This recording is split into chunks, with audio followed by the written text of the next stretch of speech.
আসসালামু আলাইকুম সবাইকে। এসএসসি 25 এর স্টুডেন্টদের জন্য আমরা রিভিশন সিরিজ শুরু করছি। আমাদের এই রিভিশন সিরিজের মধ্যে বিভিন্ন টপিক যেখান থেকে সিকিউ আসে, সেই সিকিউ আসার মতো কোশ্চেনগুলো থেকে যেগুলো খুবই ইম্পর্টেন্ট, যেগুলো একটু কঠিন কঠিন মনে হয় স্টুডেন্টদের কাছে, সেই জিনিসগুলোকে নিয়ে আমরা আলোচনা করব আমাদের এই সিরিজে। আমাদের আজকের এই সিরিজের প্রথম পর্বে, অর্থাৎ এই পর্বে আমরা আলোচনা করব কোষ বিভাজন চ্যাপ্টারটা, যেটা চ্যাপ্টারটা হচ্ছে চ্যাপ্টার নাম্বার 3, কোষ বিভাজন। চলো আমরা শুরু করি। এই চ্যাপ্টারের একটা টপিক খুব বেশি ইম্পর্টেন্ট, সেটা হচ্ছে মাইটোসিস। মাইটোসিসের যে ধাপগুলো আছে, এখান থেকে কিন্তু আমাদের সিকিউতে প্রায় কোশ্চেন হয়। সো এই ধাপগুলোকে একটু স্পেসিফিকলি জানতে হয়। আরেকটা জিনিস মনে রাখতে হবে যে সিকিউ যখন আমরা আনসার করব, তখন এই ধাপগুলো থেকে যখন কোশ্চেন হয়, তখন ধাপগুলোর কি কি ঘটনা ঘটে অ্যান্ড তার সাথে রিলেটেড ছবিটা খুবই ইম্পর্টেন্ট। সো আমরা এখন এই ধাপগুলোর স্পেসিফিকলি কোন কোন লাইনগুলো আমার দরকার এবং সেটার সাথে রিলেটেড যে ছবিটা আছে সেটা একটু দেখবো আমরা। হ্যাঁ, চলো দেখি যে প্রথম ধাপ হচ্ছে, আমরা জানি মাইটোসিস জিনিসটা যদি একটু শুরুতে একটু বলে দেই, তারপর আমরা ধাপগুলো শুরু করি। মাইটোসিস আর মিওসিস এই দুইটা কোষ বিভাজন একটা ধাপ হিসেবে বলতে পারো। এখন আমাদের কোষ বিভাজন দুই রকম হয়ে থাকে, একটা হচ্ছে যে মাইটোসিস আর একটা হচ্ছে মিওসিস। এখন মাইটোসিসের জিনিসটা কি হয়? মাইটোসিসে হয় যে মাতৃ যে কোষটা আছে, মাতৃ কোষের সাথে একদম সমান গুণ সম্পন্ন আরো দুইটা অপত্য কোষ তৈরি হয়, এটা মাইটোসিসে হয়। এবং মিওসিসে কি হয়? মিওসিসে হয় তোমার হচ্ছে যে যখন মাতৃকোষ আছে, মাতৃকোষ থেকে যখন অপত্য কোষ তৈরি হয়, তাদের বৈশিষ্ট্যগুলো অর্ধেক হয়ে যায়। এখন কখন হয়, কোথায় হয়, এগুলো আমরা একটু জানি, তারপর একটু বলে দিই। মাইটোসিস নর্মালি হয় দেহকোষে, অর্থাৎ একটা বাচ্চা যখন বড় হয়, বাচ্চা বড় হওয়ার সময় তার দেহে যে গ্রোথটা হয়, হাত পা বড় হয়, এই সকল যে ঘটনাগুলো ঘটে, এই দেহকোষের মধ্যে আমাদের মাইটোসিস বিভাজনটা হয়ে থাকে। আমরা মনে রাখবো মাইটোসিস বিভাজনে আমরা নর্মালি 2n অর্থাৎ ডিপ্লয়েড কোষ থেকে ডিপ্লয়েড কোষই তৈরি করে থাকে, ঠিক আছে? আচ্ছা, 2n এবং 1n এই জিনিসটা কি যদি একটু পাশে দিয়ে লিখে বলি তোমাদেরকে। দেখো 2n 2n আর হচ্ছে 1n, এই 2n জিনিসটা হচ্ছে, এটা হচ্ছে আমাদের ডিপ্লয়েড ডিপ্লয়েড এবং এই n হচ্ছে হ্যাপ্লয়েড, ঠিক আছে? এখন এই হ্যাপ্লয়েড ডিপ্লয়েড মানে কি? ডিপ্লয়েড মানে হচ্ছে জোড়া ক্রোমোজোম আর হ্যাপ্লয়েড মানে হচ্ছে সিঙ্গেল ক্রোমোজোম। নর্মালি দেখো আমাদের দেহকোষ কিন্তু 2n হয়ে থাকে, দেহকোষ। এখন যখন আমাদের দেহকোষে আমরা যখন বড় হচ্ছি, এই বড় হওয়ার সময় আমাদের কি হয়? দেহের কোষ সংখ্যা বৃদ্ধি হতে হয়। এই কোষ সংখ্যা বৃদ্ধি হওয়ার ক্ষেত্রে কি হয়? আমাদের হচ্ছে যে 2n থেকে 2n কোষ দরকার হয়, 2n থেকে অর্থাৎ সেম সমান গুণ সম্পন্ন আমাদের কোষের দরকার হয়। তো কোষের সংখ্যা বৃদ্ধি হওয়ার ক্ষেত্রে সমান গুণ সম্পন্ন দরকার হয়। এই ক্ষেত্রে আমরা একটা সমান গুণ সম্পন্ন কোষ তৈরির যে প্রক্রিয়াটা, সেটা হচ্ছে সমীকরণিক বিভাজন, অর্থাৎ সেটা মাইটোসিস বিভাজন। মাইটোসিস বিভাজনের মাধ্যমে সমান গুণ সম্পন্ন অপাত্য কোষ তৈরি হয়ে থাকে, 2n থেকে 2n তৈরি হয়ে থাকে। আবার খেয়াল করো, যখন আমাদের জনন মাতৃকোষ তৈরি হয়, জনন মাতৃকোষ থেকে জনন কোষ তৈরি হয়, এই ক্ষেত্রে যেটা হয়, দেখো আমাদের জনন কোষের মধ্যে কি হয়? জনন কোষের মধ্যে আমি যদি একটা পেজ নিয়ে দেখাই তোমাদেরকে, দেখো আমরা যখন দেখি যে আমাদের যৌন জনন হয়ে থাকে, মানুষের ক্ষেত্রে যেটা জানি আমরা যৌন জনন হয়ে থাকে। এই যৌন জননের ক্ষেত্রে যেটা হয়, যৌন জননের ক্ষেত্রে তোমার একটা পিতা থেকে তোমার শুক্রাণু আসে, মা থেকে ডিম্বাণু আসে। এই শুক্রাণু আর ডিম্বাণু যখন মিলিত হয়, সেখান থেকে তোমার কি হয়? জাইগোট তৈরি হয়, জাইগোট তৈরি হয়। এই জাইগোটটার মধ্যে খেয়াল রাখাটা জিনিস, এই যখন তাহলে চিন্তা করো, একটা মাতার দেহ এবং পিতার দেহ, আমরা জানি দেহকোষটা হচ্ছে নর্মালি 2n হয়ে থাকে। যদি আমরা দেখি 2n ক্রোমোজোম আছে মাতার কাছে এবং 2n ক্রোমোজোম যদি পিতার কাছে থাকে, তাহলে এই দুটো যখন মিলিত হবে, জাইগোট তৈরি হলে এটা তো 4n হয়ে যাবে, তাই না? 4n তো মানুষের ক্রোমোজোম না, বা মানুষের দেহকোষ হতে পারে না। তাহলে সেক্ষেত্রে এই ঘটনাটা ঘটানো যাবে না। তো চিন্তা করো, তাহলে দেখো আমাদের লাগবে কি? একটা মানুষ তৈরি করা লাগবে। একটা মানুষ তৈরি করার ক্ষেত্রে আমরা 4n করতে পারবো না, আমাদের লাগবে 2n করা লাগবে।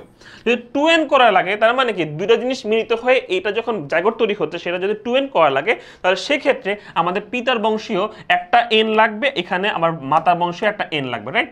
পিতার বংশে একটা n লাগবে, মাতার বংশে একটা n লাগবে, দুইটা মিলে 2nটা হবে। যদি আমার এই চিন্তা করে থাকে, সেক্ষেত্রে তুমি চিন্তা করো যে তাহলে আমাদের শুক্রাণু হইতে হবে 1n বা হ্যাপ্লয়েড, আমার ডিম্বাণু হইতে হবে 1n বা হ্যাপ্লয়েড। এখন শুক্রাণু ডিম্বাণু তৈরি হয় কোথা থেকে? জনন মাতৃকোষ থেকে, রাইট? জনন মাতৃকোষ থেকে। জনন মাতৃকোষ থেকে আমাদের যেহেতু জনন কোষ তৈরি হয়, জনন কোষকে আমার কি দরকার হবে? জনন কোষকে আমার দরকার হচ্ছে তোমার কি? এন লাগবে, এন বা হ্যাপ্লয়েড দরকার আছে। আমরা জানি জনন মাতৃকোষ আবার 2n হয়, কারণ দেহকোষগুলোর মধ্যে জনন কোষ তো দেহকোষের মধ্যেই পড়তেছে আলটিমেটলি। তো দেহকোষ থেকে যখন আসতেছে তখন জনন কোষ থেকে যখন জনন মাতৃকোষ থেকে যখন জনন কোষ তৈরি হবে, এই ক্ষেত্রে দেখা যাচ্ছে যে আমার কি হচ্ছে, এই ডিপ্লয়েড থেকে হ্যাপ্লয়েড বানানো দরকার হচ্ছে। ডিপ্লয়েড থেকে যখন হ্যাপ্লয়েড বানানো দরকার হচ্ছে, সেক্ষেত্রে তুমি দেখো আমার কি ওদের বৈশিষ্ট্যটা অর্ধেক করানো দরকার হয়। তার মানে 2n থেকে n বানানোর সময় তাহলে আমার এমন একটা কোষ বিভাজন চুজ করতে হবে যে বিভাজনের মাধ্যমে আমার যে বৈশিষ্ট্যগুলো অর্ধেক হয়ে যায়। এক্ষেত্রে আমরা বলি যে আমরা মিওসিস বিভাজন করি, মিওসিস বিভাজন করি। এই বিভাজনটা হচ্ছে হ্রাসমূলক বিভাজন বলে, এটার নাম হচ্ছে হ্রাসমূলক বিভাজন। এই বিভাজনের মাধ্যমে আমাদের একটা ডিপ্লয়েড কোষ থেকে হ্যাপ্লয়েড কোষ তৈরি হয়ে থাকে। তাহলে বেসিক জিনিস আমরা বুঝে গেছি, ঠিক আছে, বেসিক জিনিসটা মোটামুটি বুঝে গেছি। এখন চলো একটু ধাপগুলো, যেটা আমার সবচেয়ে বেশি ইম্পর্টেন্ট সেটা হচ্ছে মাইটোসিসের ধাপগুলো। এগুলো পরীক্ষাতে আসে অনেক বেশি, আমরা এটা নিয়ে আলোচনা করবো একটু। হ্যাঁ, এখন দেখো আমি একটু এটা মুছে দিই। আচ্ছা, এখন যেটা বলতেছি, প্রথম ধাপ হচ্ছে প্রোফেজ। আমরা কোন কোন জিনিসগুলো লিখবো এই খাতার মধ্যে, এটা আমি আলাদা করে লিখে দিচ্ছি। দেখো, প্রোফেজ ধাপের মধ্যে কয়েকটা ঘটনা ঘটে। ঘটনার মধ্যে একটা হয়, আমরা জানি যে আমাদের ক্রোমোজোম কই থাকে, ক্রোমোজোম থাকে নিউক্লিয়াসের মধ্যে। তাহলে নিউক্লিয়াসের মধ্যে চারটা অংশ থাকে, একটা নিউক্লিয়ার মেমব্রেন, নিউক্লিওলাস, নিউক্লিয়ার তোমার হচ্ছে যে সাইটোপ্লাজম যেটা আছে তোমার নিউক্লিওপ্লাজম, এবং হচ্ছে যে ক্রোমাটিন তন্তু। এখন এই ক্ষেত্রে যখন একটা কোষ বিভাজন ঢুকতেছে, প্রোফেজটা হচ্ছে প্রথম ধাপ। এই প্রথম ধাপের মধ্যে নিউক্লিয়াসটা কি হয়, নিউক্লিয়াসটা আস্তে করে তোমার বড় হয়ে যায়। এটা বড় হয়ে যায়, তাহলে 1 নাম্বার পয়েন্ট, নিউক্লিয়াস বড় হবে এবং ক্রোমোজোমগুলো খাটো এবং মোটা হবে। খাটো এবং মোটা হওয়ার ক্ষেত্রে আমাদের আগে থেকে অনেক ক্ষেত্রে একটা প্রচলন কথা আছে, সেটা হচ্ছে জল বিয়োজন হয়। জল বিয়োজন বলতে কি বোঝাচ্ছে, আমরা জানি যে আমাদের এখানে কি একটা যদি নিউক্লিয়াস থাকে, নিউক্লিয়াসের মধ্যে নিউক্লিওপ্লাজম থাকে। নিউক্লিওপ্লাজমটাকে একটু তরল বা তরলের মতো জিনিসটা, এই তরলটা যখন কোষ থেকে বের হয়ে যায়, নিউক্লিয়াস থেকে বের হয়ে যায়, তখন কি হয়, নিউক্লিয়াস থেকে বের হয়ে গেলে এই যে ক্রোমাটিন তন্তুগুলো আছে সেগুলো আস্তে আস্তে খাটো মোটা হওয়া শুরু করে, খাটো হওয়া শুরু করে, যেটা ভিজিবল হওয়া শুরু করে। তাহলে এই ছবিটা যদি একটা নর্মাল নিউক্লিয়াস সহ একটা কোষে হয়ে থাকে, যদি আমরা আরেকটা ছবি আঁকে যেটা প্রোফেজের শেষ ধাপে হবে বা প্রোফেজ যখন চলতেছে এই টাইমে ঘটনা ঘটে, সেক্ষেত্রে তুমি দেখবা যে এখানে ভিতরে তৈরি হয়ে থাকে, তোমার হচ্ছে যে ক্রোমোজোমগুলো তৈরি হইতেছে, মোটা মোটা ক্রোমোজোম। হ্যাঁ, মোটা মোটা ক্রোমোজোম তৈরি হচ্ছে, এরকম ক্রোমোজোম তৈরি হচ্ছে।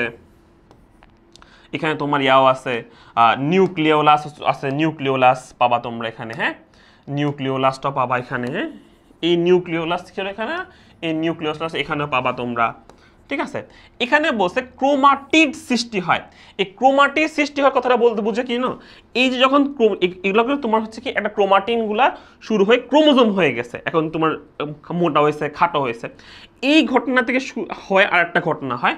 এই ঘটনা ক্রোমাটিড সৃষ্টি হওয়ার মানে কি, ক্রোমাটিড সৃষ্টি হওয়ার মানে হচ্ছে যে এই ক্রোমোজোমটা যদি তোমার দুই ভাগ হয়ে যায়, ক্রোমোজোমটা যদি এই ক্রোমোজোমটা দুভাগ হয়ে যায়, এখান থেকে দুভাগ হয়ে যায়, এরকম যদি দুভাগ হয়ে যায়, তখন এগুলোকে বলা হয় ক্রোমাটিড বলা হয়। এগুলো কি বলা হয়, এগুলোকে বলা হয় ক্রোমাটিড বলে। এই ক্রোমাটিড সৃষ্টিটাও আমাদের প্রোফেজ ধাপে হয়ে থাকে। প্রোফেজ ধাপের মধ্যে এই ক্রোমাটিড সৃষ্টি হয়ে থাকে। তাহলে ঘটনা দেখতে পারলাম যে আমরা প্রোফেজের মধ্যে নিউক্লিয়াস বড় হয়ে গেছে, ক্রোমোজোমগুলো খাটো মোটা হয়ে গেছে, জল বিয়োজন হচ্ছে, ক্রোমাটিড সৃষ্টি হচ্ছে। এই পয়েন্টগুলো প্রোফেজ লেখার সময় এই পয়েন্ট থাকতে হবে তোমার খাতার মধ্যে, না হলে কিন্তু নাম্বার পাবা না তুমি, ঠিক আছে। চলো সামনে দেখি। এরপর এটা তো মাত্র বুঝাইলাম। আচ্ছা, এরপরে প্রোমেটাফেজ। প্রোমেটাফেজ মানে হচ্ছে, মেটাফেজের প্রো মানে হচ্ছে আগে, মেটাফেজের আগের পর্যায়ে, মেটাফেজ যাব তার ঠিক আগের পর্যায়ে কি ঘটনা করে দেখবো এটা। এখন দেখো, এই ক্ষেত্রে তোমার একটা ইম্পর্টেন্ট কথা হচ্ছে স্পিন্ডল যন্ত্র সৃষ্টি। স্পিন্ডল যন্ত্র সৃষ্টি কোথায় হয়, দুইটা মেরুতে হয়, অর্থাৎ মেরু সৃষ্টি হচ্ছে তোমার। এখন কোষের মধ্যে মেরু চলে আসছে, কোষের মধ্যে মেরু আসছে। এখন দুইটা মেরু হচ্ছে দুইটা স্পিন্ডল যন্ত্র। এখন এই দুইটা মেরুর ঠিক মাঝ বরাবর যদি একটা অংশ চিন্তা করি, এই মাঝ বরাবর অংশটাকে বলা হয় বিষুবীয় অঞ্চল। আমরা জানি যে পৃথিবীর উপরে সাউথ পোল এবং নর্থ পোল, এই দুইটা পোল, নর্থ সাউথ পোল আর কি, নর্থ এবং সাউথ পোল, এই দুইটা পোলের মাঝখানে যে অংশটা পৃথিবীর মধ্যে থাকে সেটাকে বলা হয় বিষুবীয় অঞ্চল।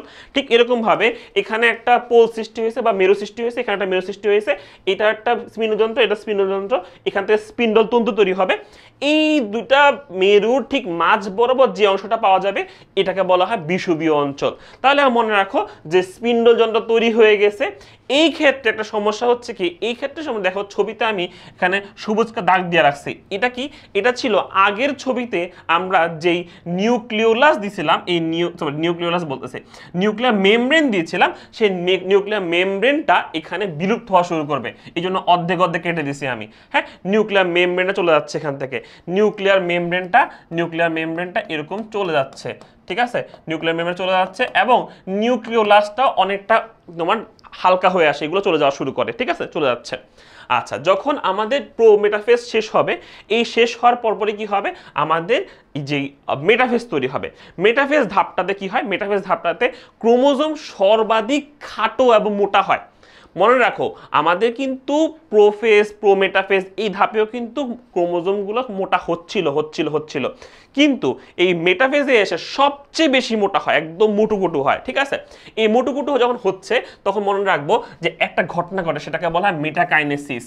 মেটাকাইনেসিস মানে কি, মেটাকাইনেসিস মানে হচ্ছে যে এই ধাপে এসে সকল ক্রোমোজোমগুলো বিষুবীয় অঞ্চলে দুইটা মেরুর ঠিক মাঝখান বরাবর যে অঞ্চলটা আমি বললাম বিষুবীয় অঞ্চল, এই অঞ্চলে বিন্যস্ত হয়ে থাকে। তুমি দেখো আমার সব ক্রোমোজোমগুলো কি আছে, ক্রোমোজোমগুলো সেন্ট্রোমিয়ারগুলো কোথায় আছে, বিষুবীয় অঞ্চলে আছে। এখন তুমি বলো হয় সেন্ট্রোমিয়ার, তো ভুলে গেছি জিনিসটা কি। দেখো আমাদের ক্রোমোজোমে যদি এরকম দুইটা ক্রোমাটিড হয়ে থাকে, এগুলো ক্রোমাটিড বাহুগুলো, এই মাঝখান গোলটাকে বলা হয় তোমার সেন্ট্রোমিয়ার, এটাকে বলা হয় সেন্ট্রোমিয়ার, ঠিক আছে। এই সেন্ট্রোমিয়ারটা আমাদের কি বিষুবীয় অঞ্চলে বিন্যস্ত থাকবে, বিষুবীয় অঞ্চলে থাকার পরে বাকি ক্রোমাটিডগুলো মেরুর দিকে দিয়ে রাখবে, ঠিক আছে। দেখো মেরুর দিকে আমাদের ক্রোমাটিডগুলো আছে, আর বিষুবীয় অঞ্চলে সবগুলো কি আছে, সেন্ট্রোমিয়ারগুলো আছে, বিন্যস্ত হয়ে আছে। এই সেন্ট্রোমিয়ারগুলো বিষুবীয় অঞ্চলে বিন্যস্ত হওয়ার প্রক্রিয়াকেই বলা হয় মেটাকাইনেসিস। ওকে, আচ্ছা, এর সাথে কি হবে, নিউক্লিয়ার মেমব্রেন এবং নিউক্লিয়ার সম্পূর্ণ বিলুপ্ত। দেখো এই ছবিতে আমি কোনো নিউক্লিওলাস আঁকি নাই, নিউক্লিয়ার মেমব্রেনও দেই নাই, ঠিক আছে। এখন তোমাদের মাথায় আরেকটা কোশ্চেন আসবে যে ভাইয়া আপনি তো সবগুলো উদ্ভিদ কোষ আঁকছেন, প্রাণী কোষ আঁকেন নাই, এখন আমি পরীক্ষাতে কোনটা দিব? পরীক্ষাতে দেওয়ার ক্ষেত্রে তুমি চিন্তা করো, তোমার কাছে যে ছবিটা ইজি লাগে সেটা তুমি দাও। পার্থক্য এই পুরা ঘটনার মধ্যে মেইন জিনিস হচ্ছে এগুলো। তোমার পার্থক্য হবে কোথায়, উদ্ভিদ কোষ হলে তুমি এরকম বাইরে এরকম একটা খোলা খোলা দাগ দিবা, আর যদি প্রাণী কোষ আঁকো তাহলে সেক্ষেত্রে তুমি একটা গোল্লা দিয়ে দিবা, কারণ প্রাণী কোষগুলো তোমার হয় একটা গোল করে হয়, আর উদ্ভিদ কোষগুলো এরকম চার কোণা করে তোমার হচ্ছে যে বাইরে কোষ প্রাচীর থাকে। তো এই ক্ষেত্রে তোমার পার্থক্য জাস্ট এতটুকু, তোমার যেটা ইচ্ছা সেটা দিতে পারো, কোনো সমস্যা নাই। আচ্ছা, চলে যাচ্ছি পরেরটা, অ্যানাফেজ। মনে রাখবা অ্যানাফেজের মানে হচ্ছে মেরুমুখী চলন থাকে এখানে। একটা পয়েন্ট মনে রাখো, অন্য কিছু মনে না মনে থাকলেও, সেটা হচ্ছে মেরুমুখী চলন হয়। মেরুমুখী চলন বলতে কি বোঝাচ্ছে, এই ক্ষেত্রে ক্রোমোজোমগুলো মেরুর দিকে যাওয়া শুরু করে, মেরুর দিকে যাওয়া শুরু করে। এখানে খেয়াল রাখা একটা জিনিস, অপাত্য ক্রোমোজোম সৃষ্টি, এটা মানে কি বলতেছে, এটা মানে হচ্ছে দেখো একটু আগে যখন ছবি আঁকছিলাম এখানে দেখো ক্রোমোজোমগুলো চারটা ক্রোমাটিড নিয়ে সুন্দর করে বসে আসছিল। এখন খেয়াল রাখো যদি এমন হয়, এই তোমার মেটাফেজের সময়, মেটাফেজ যখন শেষ হয় এই ক্ষেত্রে আমাদের সেন্ট্রোমিয়ার বিভক্ত হয়ে যায়, সেন্ট্রোমিয়ার অর্ধেক হয়ে যায়। অর্ধেক হয়ে গেলে অর্ধেক সেন্ট্রোমিয়ার আর হচ্ছে দুইটা ক্রোমাটিড বাহু, আর বাকি অর্ধেক সেন্ট্রোমিয়ার দুইটা বাহু। তাহলে দেখো একটা ক্রোমোজোম থেকে ভেঙে দুইটা তৈরি হয়ে গেছে, এই দুইটা হচ্ছে অপাত্য ক্রোমোজোম, এই দুইটা ক্রোমোজোম হচ্ছে অপাত্য ক্রোমোজোম। ওকে, এই দুইটা ক্রোমোজোম অপাত্য ক্রোমোজোম। আচ্ছা, এই অপাত্য ক্রোমোজোমে এইটা যাবে উপরের দিকে, এটা যাবে নিচের দিকে, মানে এটা এক মেরুর দিকে যাবে, ওটা অন্য দিকে চলে যাবে, ঠিক আছে। এই মেরুমুখী চলনে একটা খেয়াল রাখা, একটা লাইন মনে রাখতে হয়, সেটা হচ্ছে এই মেরুমুখী চলনে তোমার সেন্ট্রোমিয়ার থাকে অগ্রগামী, তার মানে মেরুর দিকে যখন যাবে তখন সেন্ট্রোমিয়ার থাকবে সামনের দিকে এবং তার বাহুগুলো থাকবে পিছের দিকে, ঠিক আছে। তাহলে তোমার লাইনটা মনে রাখতে হয় সেন্ট্রোমিয়ার অগ্রগামী এবং হচ্ছে যে বাহুগুলো অনুগামী, মানে পরে যাচ্ছে আর কি, তার সেন্ট্রোমিয়ার আগে যায়। আচ্ছা, এক্ষেত্রে একটা দুটো লাইন মনে রাখতে হয়, একটা হচ্ছে ট্র্যাকশন তন্তু, একটা স্পিন্ডল তন্তু। একটা হচ্ছে স্পিন্ডল তন্তু আর একটা হচ্ছে ট্র্যাকশন তন্তু।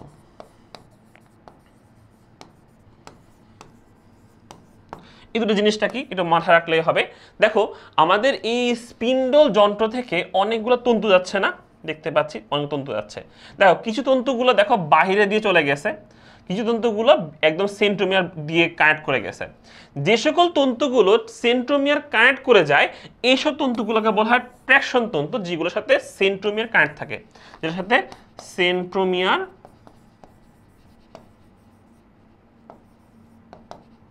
কানেক্ট থাকে। ঠিক আছে, আচ্ছা এখন এই সেন্ট্রোমিয়ার যাতে কানেক্ট থাকে সেটার নাম হচ্ছে ট্র্যাকশন তন্তু। এখন দেখো যেটার সাথে সেন্ট্রোমিয়ার কানেক্ট নাই, দেখো মাঝখানে এই দাগটার সাথে কোনো সেন্ট্রোমিয়ার কানেক্ট নাই, এইটার কোনো সেন্ট্রোমিয়ার কানেক্ট নাই, ঠিক আছে, এই যে মাঝখানে এটার কোনো সেন্ট্রোমিয়ার কানেক্ট নাই, আমি ডট দিয়ে রাখ আলাদা বোঝানোর জন্য ডট দিয়ে রাখছিলাম। তো এগুলো যদি সেন্ট্রোমিয়ার কানেকশন নাই, এগুলোকে বলা হয় স্পিন্ডল তন্তু, যেটা এক স্পিন্ডল যন্ত্র থেকে আরেকটা স্পিন্ডল যন্ত্র চলে যায়, কোনো কারোর সাথে কানেকশন না করে এক স্পিন্ডল থেকে আরেকটা স্পিন্ডল চলে যাচ্ছে, এগুলোকে বলা হয় স্পিন্ডল তন্তু। ওকে, ঠিক আছে, চলো সামনের দিকে যাই। একদম লাস্ট যে ধাপটা সেটা হচ্ছে আমাদের টেলোফেজ ধাপ। এই টেলোফেজ ধাপে কি হয়? টেলোফেজ ধাপে হচ্ছে আমাদের ক্রোমোজোমগুলো সরু লম্বা শুরু হয়। মানে কি, প্রথম যে ধাপ দেখছিলাম আমরা প্রোফেজের মধ্যে যা ঘটনা ঘটে এই ঘটনাগুলো আস্তে করে উল্টা হওয়া শুরু করে। ঠিক আছে, এই ঘটনাগুলো আস্তে করে উল্টা শুরু হয়। ঠিক আছে, এই সৃষ্টি বাদ যায়, তারপর হচ্ছে পানি জল যোজন ছিল এখানে চাল বিয়োজন হয়। ঠিক আছে, তারপর সরু লম্বা হয়। ঠিক আছে, তোমার দেখো ক্রোমোজোমগুলো সরু লম্বা হচ্ছে, পানি এখন আবার কি হবে, ঢুকবে। প্রথমে বলছিলাম প্রোফেজে পানি সব বের হয়ে গেছিল, এখন সবগুলো পানি আবার ঢুকে যাবে, পানিগুলো ঢুকে যাবে, তারপর হচ্ছে তোমার কি হবে, স্পিনোযন্ত্রটা সৃষ্টি বন্ধ হয়ে যাবে, মানে বাদ হয়ে যাবে, চলে যাবে নিউক্লিয়ার মেমব্রেন, এবং নিউক্লিয়াস আবার তৈরি হওয়া শুরু করবে। আবার নিউক্লিয়ার মেমব্রেন, নিউক্লিয়াস দেখো এখানে একটা নিউক্লিওলাস আছে, এখানে নিউক্লিওলাস আছে, এখানে দেখো হচ্ছে তোমার মেমব্রেন আছে। ঠিক আছে, এই ঘটনা যখন শুরু হবে তার মানে আমাদের নিউক্লিয়াসের বিভাজন ডান। এই নিউক্লিয়াসের বিভাজন যখন শেষ হয়ে গেছে তার মানে আমাদের মাইটোসিসের ধাপগুলো শেষ হয়ে গেছে। আর নিউক্লিয়াসের বিভাজন যখন শেষ হয়ে যায় তখন মনে রাখবা এটাকে বলা হয় তোমার কি, ক্যারিওকাইনেসিস। নিউক্লিয়াসের বিভাজনকে বলা হয় ক্যারিওকাইনেসিস। তো নিউক্লিয়াস যখন ভাঙে নিউক্লিয়াসের বিভাজন মানে হচ্ছে ক্যারিওকাইনেসিস। ঠিক আছে, আর এইটা যখন শেষ হয়ে যায় তখন কি হয়, কোষ প্লেট তৈরি হয়, এখানে কোষ প্লেট তৈরি হয়, এবং কি হয় এখানে বরাবর সাইটোপ্লাজম আলাদা হয়ে যায়। সাইটোপ্লাজম আলাদা হয়ে যায় তখন দেখা যায় যে এটা আলাদা কোষ হয়ে যায়, এটা আলাদা কোষ হয়ে যায়, আলাদা একদম আলাদা হয়ে যায়। বুঝতে পারছো, এরকম ঘটনা ঘটে, দুইটা কোষ আলাদা হয়ে যায়, নিউক্লিয়াস আলাদা হয়ে গেছে, পরবর্তীতে এটা আলাদা কোষ হয়ে যাবে, আলাদা কোষ হয়ে যায়, দুইটা কোষ তৈরি হয়ে যাবে। এভাবে দুইটা কোষ তৈরি হবে যেটা নিউক্লিয়াসগুলো আলাদা হয়ে গেছে, এভাবে মাইটোসিস ঘটনাটা ঘটে। তোমাদের বইতে তোমরা যখন পরীক্ষা দিবা, পরীক্ষাতে লিখবা, তখন ধাপগুলো ছবি আঁকবা অবশ্যই, সাথে এই পয়েন্ট যেগুলো আমি আলোচনা করছি এই পয়েন্টগুলো তোমরা লিখবা। ঠিক আছে, সো আমাদের আজকের এই পর্বে কোষ বিভাজন থেকে এই টপিক ছিল খুবই ইম্পর্টেন্ট, তোমরা ভালো করে পড়বা। ঠিক আছে, দেখা হবে অন্য ভিডিওতে।